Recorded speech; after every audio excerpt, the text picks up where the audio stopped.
غار کے اندر اندھیرا تھا، مگر باہر تبیز کے ویران کھنڈوں پر سورج چمک رہا تھا اور صحرا کی ریت گرم ہو رہی تھی۔ امبر کا گھوڑا کھجوروں کے نیچے گھاس چر رہا تھا۔ وہ گھوڑے پر سوار ہو کر واپس کاروان سرائے کی طرف روانہ ہو گیا۔ کاروان سرائے میں واپس پہنچ کر وہ سوچنے لگا کہ مصر کی فوج کے بارے میں مکمل معلومات کہاں سے مہیا کرے۔ یہ کام کافی مشکل تھا۔ اس نے کسی سے اس کا ذکر نہ کیا۔ سرائے کے مالک کو اس نے یہی بتایا تھا کہ وہ ممیفس میں بیماروں کا علاج کر کے اپنی روزی کمانے آیا ہے۔ چنانچہ سرائے میں ہی مریضوں نے اس کے پاس آنا شروع کر دیا۔ تھوڑے ہی دنوں میں اس کی شہرت سارے شہر میں پھیل گئی۔ ایک روز وہ اپنی بیٹھک میں اکیلا بیٹھا جڑی بوٹیوں کو رگڑ کر دوائی بنا رہا تھا کہ باہر ایک گھڑ سوار سپاہی آ کر رکا۔ اس نے امبر سے آ کر کہا کہ فوج کا ایک کماندار شدید سر درد میں مبتلا ہے۔ اس نے امبر کو اپنے محل میں بلایا ہے۔ امبر تو اسی گھڑی کے انتظار میں تھا، فوراً سپاہی کے ساتھ چل پڑا۔ سپاہی امبر کو فوج کے کماندار کے چھوٹے سے محل میں لے گیا۔ کماندار شدید سر درد میں مبتلا بستر پر لیٹا تڑپ رہا تھا۔ امبر نے اس کی حالت دیکھ کر فوراً ایک دوائی پلائی۔ اسے کچھ افاقہ ہو گیا۔ اس نے امبر کی طرف دیکھا اور کہا، یہ کیسی دوائی ہے جس نے فوراً میرا سر درد دور کر دیا ہے؟ امبر نے کہا، یہ درد عارضی طور پر دور ہوا ہے، پورا علاج کرنے کے لیے آپ کے سر کو ایک جگہ سے کھولنا ہوگا۔ کماندار نے چونک کر کہا، کیا تم کھوپڑی کھولنے کے فن سے واقف ہو؟ کیوں نہیں جناب، میرے باپ دادا یہی کام کرتے آئے ہیں، اور اگر میں مر گیا تو؟ ایسا کبھی نہیں ہوا جناب کہ میں نے کسی کی کھوپڑی کھول کر علاج کیا ہو اور وہ مریض مر گیا ہو۔ یاد رکھو، اگر میں مر گیا تو میرے سپاہی تمہاری گردن قلم کر دیں گے۔ کیا یہ شرط تمہیں منظور ہے؟ منظور ہے، تو پھر تیاری کرو۔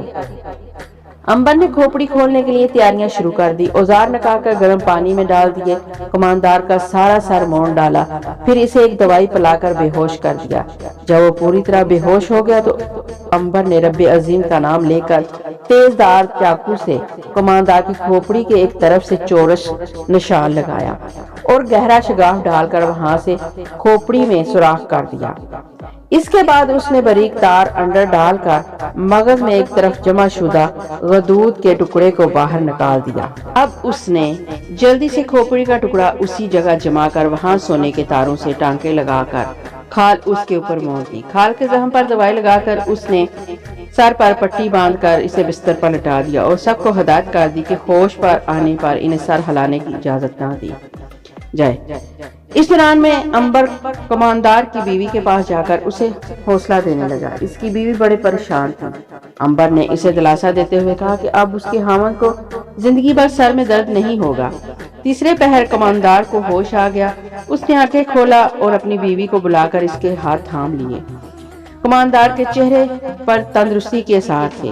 ایک ہفتے کے اندر اندر زخم ٹھیک ہو گیا اور کماندار بلا چنگا ہو کر اٹھ بیٹھا۔ وہ امبر کے علاج سے اس قدر خوش ہوا کہ اس نے امبر کو اپنا بھائی بنا لیا اور کہا، تم جب اور جس وقت چاہو بلا روک ٹوک میرے محل میں آ سکتے ہو، تمہیں کوئی نہیں روکے گا۔ امبر یہی تو چاہتا تھا۔ اب اس نے کماندار کے محل میں آنا جانا شروع کر دیا۔ اسے معلوم ہوا کہ یہی وہ کماندار ہے جس کے ماتحت منجنیقیں چلانے والی فوج کا دستہ ہے۔ امبر نے ایک مہینے کے اندر ہی کماندار پر اپنا اعتبار جما لیا۔ اپنی باتوں سے اس نے ظاہر کیا کہ اسے سوائے بیماروں کے علاج کی اور کسی شے سے دلچسپی نہیں۔ پھر بھی کبھی کبھی دل میں شوق پیدا ہوتا ہے کہ وہ شے اپنی آنکھوں سے دیکھوں جو دشمن کے قلعے اور فوج پر بھاری پتھر اور آگ پھینکتی ہے۔ تمہارا مطلب ہے کہ تم ہماری بے مثال منجنیقیں دیکھنا چاہتے ہو امبر؟ اگر آپ کی مرضی ہو تو دکھا دیں، اگر آپ نہیں چاہتے تو بے شک نہ دکھائیں، میں ناراض نہ ہوں گا۔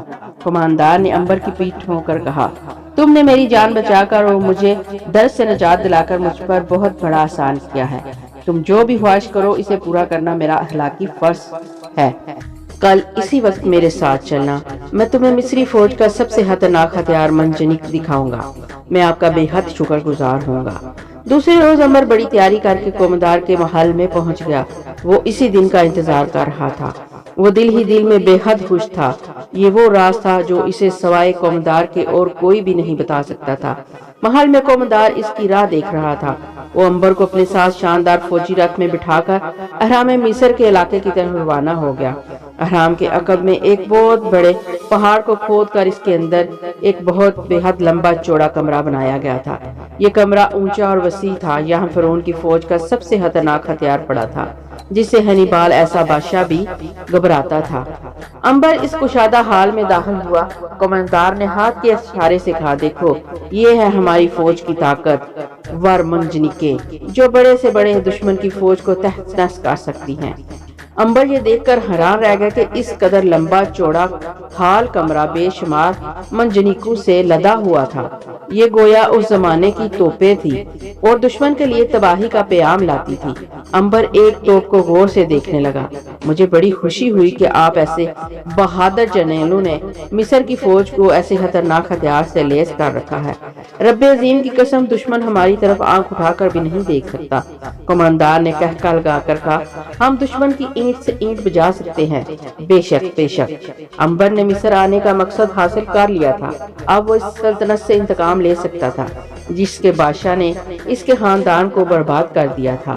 کماندار کے ساتھ امبر اس کے محل میں آ گیا۔ دوپہر کا کھانا اس نے محل میں ہی کھایا۔ شام کو وہ کماندار سے اجازت لے کر واپس کاروان سرائے میں آ گیا۔ اب وہ جلد سے جلد وہاں سے نکل جانا چاہتا تھا، مگر وہ یہ بھی نہیں چاہتا تھا کہ کسی کو اس پر شک ہو جائے۔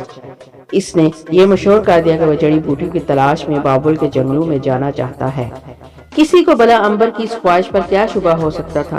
وہ حکیم تھا اور اسے ہمیشہ جڑی بوٹیوں کی تلاش رہتی تھی۔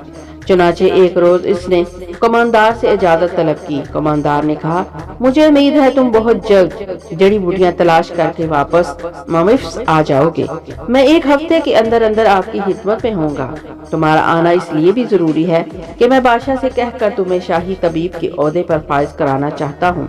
یہ آپ کی ذرا نوازی ہوگی جناب، وگرنہ میں کس لائق ہوں؟ نہیں امبر، تم اپنے وقت کے ایک ماہر طبیب ہو۔ شاہی دربار کی کرسی تمہارا حق ہے اور میں یہ حق تمہیں ضرور دلوا کر رہوں گا۔ اگر آپ کی یہی خواہش ہے تو مجھے کیا اعتراض ہو سکتا ہے بھلا؟ میں ہر خدمت کے لیے حاضر ہوں۔ میں تمہاری واپسی کا بے تابی سے انتظار کروں گا۔ میں آپ کو زیادہ انتظار کی زحمت نہیں دوں گا۔ اسی رات پچھلے پہر امبر مصر سے واپس روانہ ہو گیا۔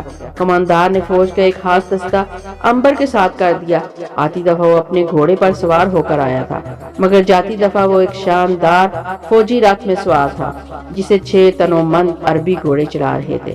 ان تیز رفتار رتھوں کی وجہ سے انہوں نے 3 دن کی مسافت صرف 1.5 دن میں طے کر لی۔ دوسرے دن شام کو وہ مصر کی سرحد پر کھڑا تھا۔ اس نے دوائیوں کا جھولا اپنے کندھے پر ڈالا، اپنے سفید گھوڑے پر سوار ہوا اور سپاہیوں سے ہاتھ ملا کر واپس ایلام کی طرف چل پڑا۔ اس کا دل خوشی سے اچھل رہا تھا۔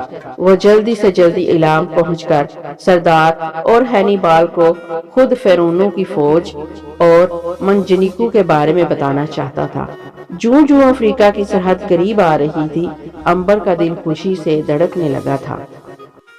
پیارے لسنرز، یہاں تک کی کہانی آپ کو کیسی لگی؟ اپنی رائے کا اظہار کمنٹ باکس میں ضرور کریے گا، کیونکہ آپ کی رائے میرے لیے بہت قیمتی ہے۔ مجھے سپورٹ کریے گا اور اپنی دعاؤں میں یاد رکھیے گا۔ انشاءاللہ جلد ہی اس کہانی کا تیسرا حصہ لے کر آؤں گی۔ تب تک کے لیے اجازت دیجیے۔ اللہ حافظ۔